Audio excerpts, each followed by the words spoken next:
Jadi akhir tahun lalu ada suatu kejadian di daerah Jakarta. Kejadian yang cukup menarik, tepatnya di Puskesmas Kamal Muara. Di situ ada kejadian suatu ibu hamil diberikan vitamin B6 untuk kontrol kandungan. Nah, dalam kasus tersebut, si ibu hamil ini telah diberikan 3 strip vitamin B6 ini. Sebelum ia menyadari kalau vitaminnya ini sudah kadaluarsa 5 bulan sebelumnya, dia itu sudah minum 2 butir. Nah, apa kalian tahu apa itu kadaluarsa obat dan apakah obat yang kadaluarsa itu masih dapat dikonsumsi atau tidak, atau berbahaya atau tidak? Yuk kita simak penjelasannya. Dalam Kamus Besar Bahasa Indonesia, kadaluarsa didefinisikan antara lain sebagai terlewat dari batas waktu berlakunya sebagaimana yang ditetapkan. Tanggal kadaluarsa secara sederhana dimaknai sebagai gambaran stabilitas obat dalam penyimpanan. Tanggal yang tertera pada kemasan adalah batasan waktu pembuat obat, memberikan jaminan bahwa produk yang ada dalam kemasan sesuai dengan klaim yang telah disebutkan. Misalnya nih, jika pada kemasan dituliskan kandungan parasetamol adalah 500 mg, maka tanggal kadaluarsa adalah batasan jaminan dari pabrik bahwa yang dikemas adalah benar zat aktif tersebut pada angka kandungan yang tepat.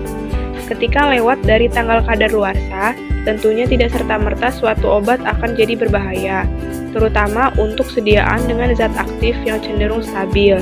Bahaya yang ditimbulkan jika mengkonsumsi obat kadaluarsa cenderung minim.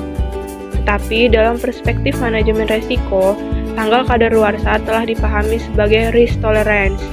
Lewat dari tanggal yang ditetapkan, dianggap sudah tidak memenuhi parameter kualitas. Di pabrik, urusan stabilitas obat berada dalam lingkup kerja Quality Assurance atau QA dan atau Research and Development atau R&D. Bagian R&D terutama berfokus pada stabilitas produk yang akan rilis ke pasar, sedangkan QA mengelola produk-produk yang telah meluncur ke pasar. Jadi, ketika suatu produk obat dilepas dari pabrik ke pasar, bukan berarti dilepas tanpa pemantauan sama sekali. Tetap ada kontrol dari pabrik sampai dengan tanggal kadaluarsa yang ditetapkan. Stabilitas produk farmasi seperti obat dapat didefinisikan sebagai kemampuan suatu produk untuk bertahan dalam batas yang ditetapkan sepanjang periode penyimpanan dan penggunaan, serta sifat dan karakteristiknya sama dengan yang dimilikinya pada saat dibuat.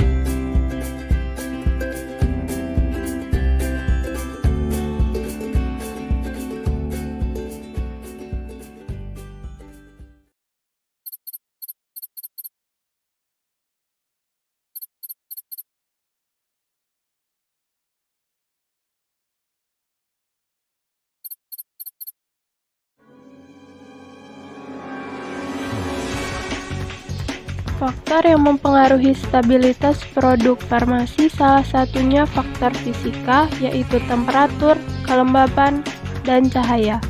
Faktor fisika dapat berperan dalam terjadinya proses kimia, hidrolisis, dan reaksi mikrobiologi pada bahan aktif dari obat. Uji stabilitas dilakukan dalam kondisi tertentu dengan berbagai variasi temperatur, kelembapan, dan jangka waktu penyimpanan obat.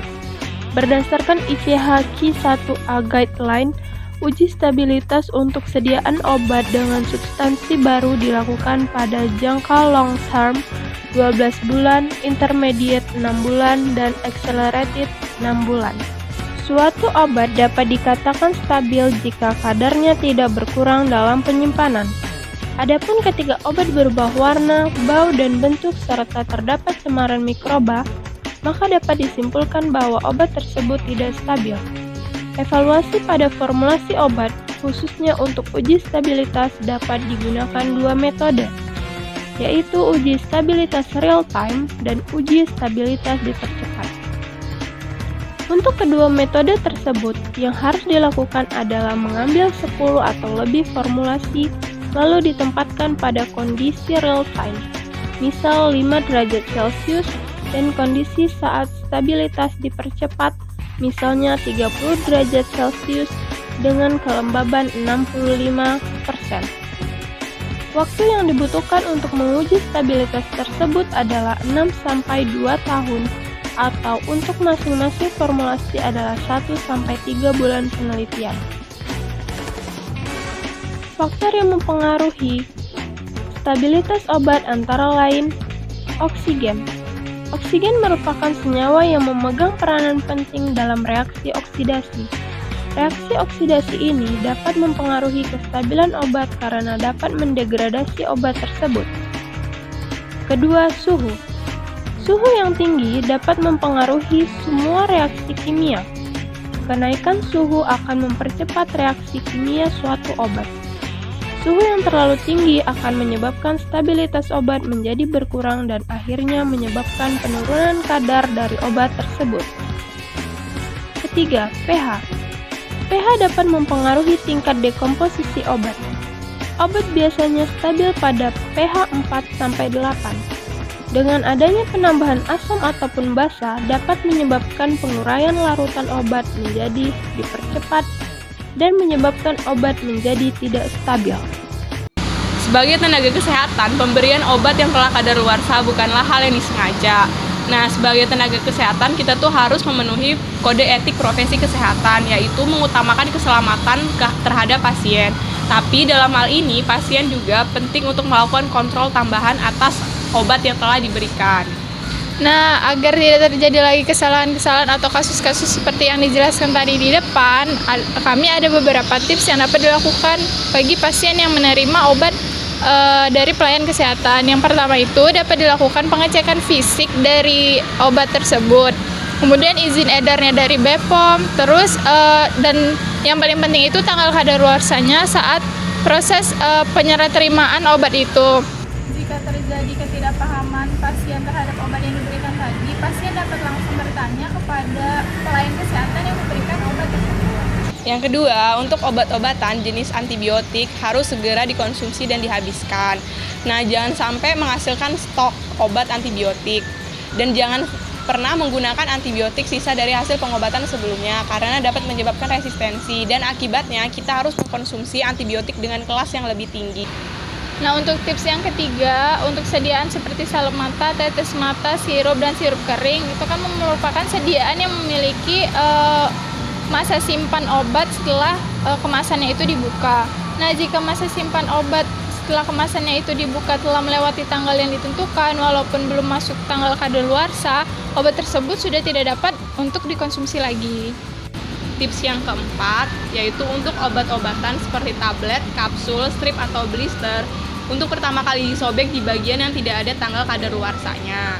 Karena biar kita inget tuh kapan tanggal kadaluarsanya. Yang kelima, masyarakat sebagai pasien juga harus menyediakan stok opname di rumah layaknya seperti di fasilitas kesehatan sehingga dihindari untuk menyimpan obat-obat yang kadaluarsa. Karena biasanya tuh kalau misalnya kita pusing dan udah terlalu sakit, biasanya kita nggak ngeliat lagi tuh tanggal kadaluarsanya, jadi langsung dikonsumsi aja. Jadi ditakutkan akan menimbulkan efek yang buruk di kemudian hari. Nah, tips yang terakhir, jika ingin melakukan pemusnahan obat itu harus dilakukan dengan cara-cara yang benar karena setiap obat itu memiliki perlakuan pemusnahan yang berbeda-beda. Demikian tips yang dapat kami sampaikan. Semoga dengan adanya kerjasama antara pelayan kesehatan dan juga masyarakat dapat meningkatkan kualitas layanan kesehatan. Dan semoga video kami ini dapat memberikan pemahaman lebih kepada masyarakat dalam memahami stabilitas sediaan farmasi. Terima kasih.